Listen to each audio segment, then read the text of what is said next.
And now they got this fentanyl out here. You don't even know what you're getting.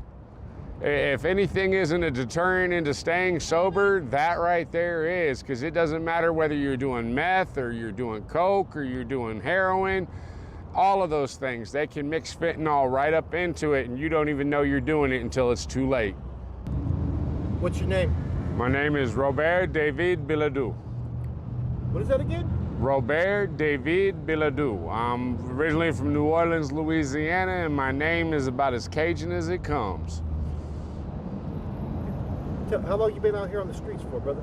Off and on, almost 8 years. Me and my wife worked in homeless ministry, and we lived in Colorado Springs at the time. And we let homeless people come to our house to shower or get meals. And in Colorado Springs, if you get caught feeding homeless without a license, you'll go to jail. You get caught helping homeless out of your home, you can either go to jail or you can be evicted. We took the eviction and we've bounced around the country trying to find a place that we can get into, but all our income is Social Security and what I can hustle, and that's not enough to get into a place anywhere in this country. There is so many people on the streets that are on disability because, well, they can't find a place that'll let them in because they don't have 3 times the income or 3 times the rent and income. You know, we went to California, we've been to Oregon.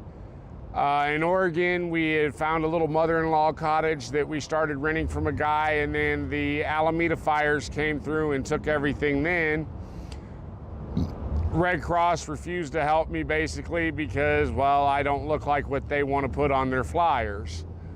We moved to California. We were living in a small town called Chester, California. Lost everything in the fires that just happened.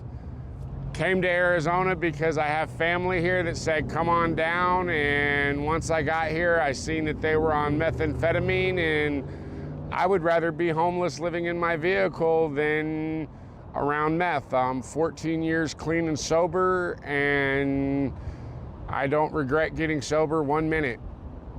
Most definitely. So there's a lot of drug addicts out here that are homeless. Oh, there is a lot of drug activity out here.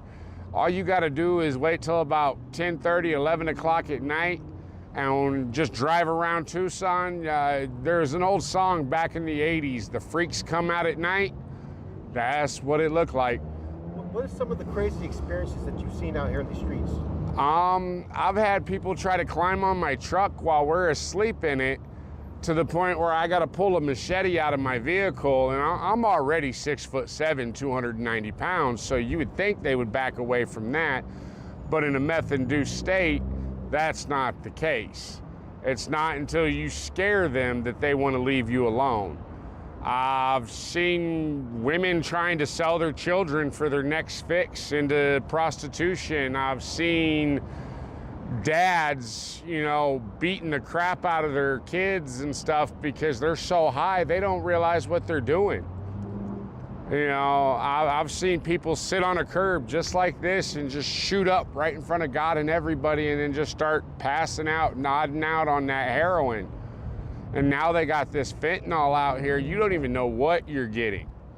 If anything isn't a deterrent into staying sober, that right there is, because it doesn't matter whether you're doing meth or you're doing coke or you're doing heroin, all of those things, they can mix fentanyl right up into it and you don't even know you're doing it until it's too late. Do you have any children?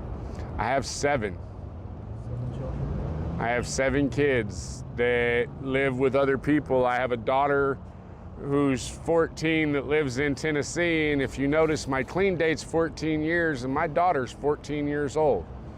It was for her that I first got clean and sober, and I've been doing it every day for me since, because I realized in trying to get clean for her that you can't do it for nobody but you, because otherwise it ain't gonna last. What type of resources are available for people out here? There's really not many, unless, you know, you're in, a lot of times when you're homeless, if you're in active addiction, you're gonna get more help than if you are not in addiction. I don't really know about a whole lot of the resources here in Tucson. I've only been here about a week and a half. Where did you come from before you came out here? Martinez, California. Martinez, California. What's the difference in homelessness that you see from, as opposed to California, as opposed to Arizona? Oh, really not much, man. Everybody's still twacked out and crazy. You know, I have a saying, maybe they're born with it, maybe it's methamphetamine. You know, because the way that I've stayed clean is to make myself hate everything and everybody who has anything to do with that drug. Before you were homeless, what were you doing? Homeless ministry, actually.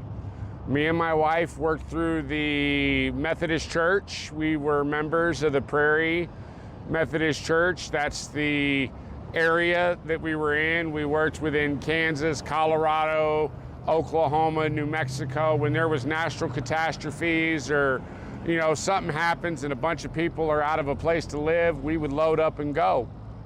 And then the Methodist Church split over the LGBTQ subject, and there were some of us that, you know, we don't care what you do in your privacy of your own bedroom as long as you pray. That's all we care about. And then there was the others that felt like, you know, that's an abomination to God and the Bible speaks against it.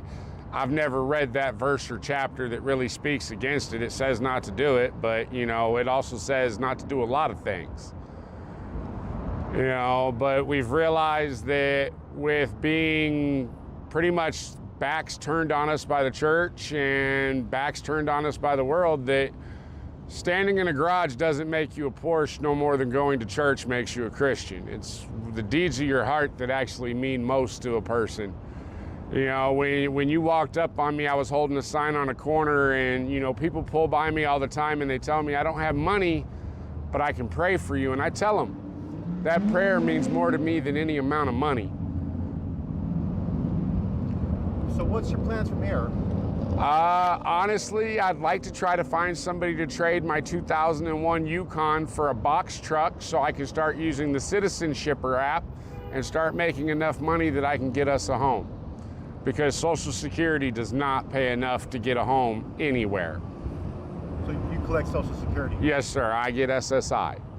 Do you get any other benefits? Like, are you a veteran or anything? I served my country. I got a dishonorable discharge for tattooing my face. Oh, wow. How long were you in the military for? 7.5 years. I seen action in Afghanistan, Iraq, and some other places that it's still probably classified that we were even there. So for a dishonorable discharge, you still don't get no type of VA benefits? No benefits. None. Nothing. Man, that's terrible. And you saw action in combat. Yes, sir. That's a terrible thing to hear. I think regardless if you're dishonorable, especially if it's not a serious infraction, a tattoo on the face, that's kind of hard. Well, I tattooed my face because I wanted out of the military. You know, our military, honestly, we're told that we're over there for freedom and we're there for this or we're there for that, but I ain't never seen one American soldier burning down or taking down poppy fields or anything like that. And when my government had me guarding planes taking off out of Afghanistan full with opium heading for the Port of Orleans, which is in New Orleans, I didn't sign up to poison my own people. That's right. So, and what do you do every day to survive out here on the streets? I get up every day at about 4:30 in the morning and I go to the temp agencies and I try to get put out for work, but because I have my disabled wife with me, it's really hard to get put out to work of any kind because then I don't have some place for her to be. And I, you know, try to get work, but if I ain't found nothing by around noon, I'll come out here with a sign and stand here and hope and pray that people are generous to us. My wife makes necklaces that we hand out. You know, anybody, if you give me 50 cents, you're getting a necklace. If you give me 50 bucks, you're getting a necklace.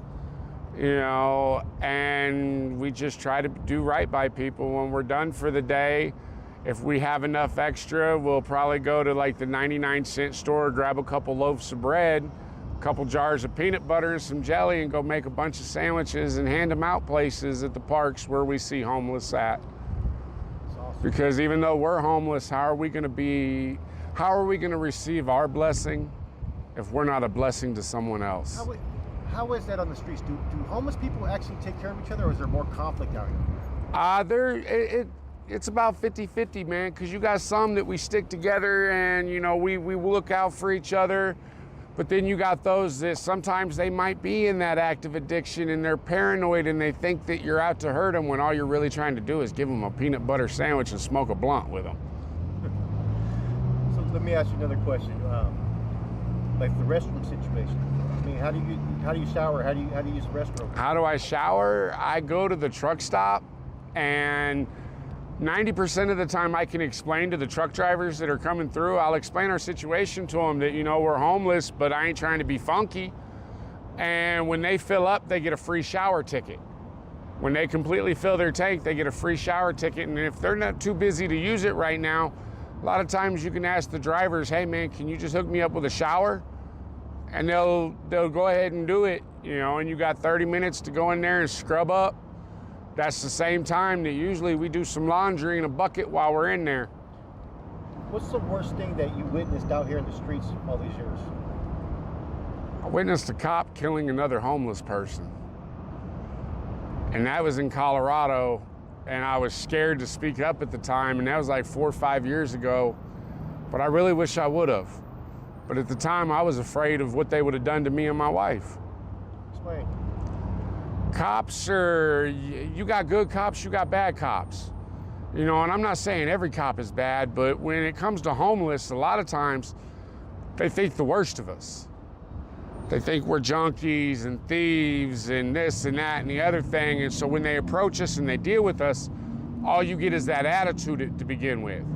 Usually it takes me cracking a couple jokes or me standing up, and they realize that, you know, I can talk shit at this guy, but, you know, if I really want to try to take him, I'm going to have to earn my paycheck today. You know, cops, you know, we've met some really cool ass cops that have come out of their own pocket to help us, but I've also had cops beat the shit out of me. So what happened with this person that you witnessed be killed? They were walking along a highway with a backpack, and we were in our camp bedded down up underneath a overpass, and I seen the cop pull up next to him and flip his lights on because you're not supposed to be walking down the interstate. And then next thing I heard was pop, pop. I seen the guy drop. My wife went to bring up her phone to start recording, and I snatched her phone out of her hand and told her that is not what we are going to be doing. We do not want him to even know we are here. Because I felt like if we would have said something or done something, we would have probably been next. For the viewers out there, right? Would you say that the streets, being homeless, is a broken dream? Being homeless, I mean, everybody's got dreams that they want more. You know, my dream is just, if nothing else, have an RV that I can travel around and do the most good in, but you don't want to be out here. Especially if you're a woman and you're by yourself. You know, there's 30, 40 guys that'll tell you, I'm your friend, I'm your pal, I'm gonna have your back, you can stick with me, we'll be homies, and then the first chance he gets, he's gonna sell your ass. You know, if you're in a domestic violence situation and you're thinking that homelessness is better, no, go to a shelter. There are programs to help you. Do not let a man make you come out here in these streets, especially if you got children. You do not want your babies out here. You know, I've seen women go from good mothers to prostitutes in a matter of months out here. And it's sad and it's sickening. You know, if you got family that's willing to help you, reach out to them. Because there's those of us that wish we had family. My wife was adopted when she was a child and used as a child sex slave. I was raised in the foster care system and pretty much same shit. You know, if you got people that got your back, don't take it for granted. Anything else you want to say? Be blessed and be a blessing. Thank you for your time, brother.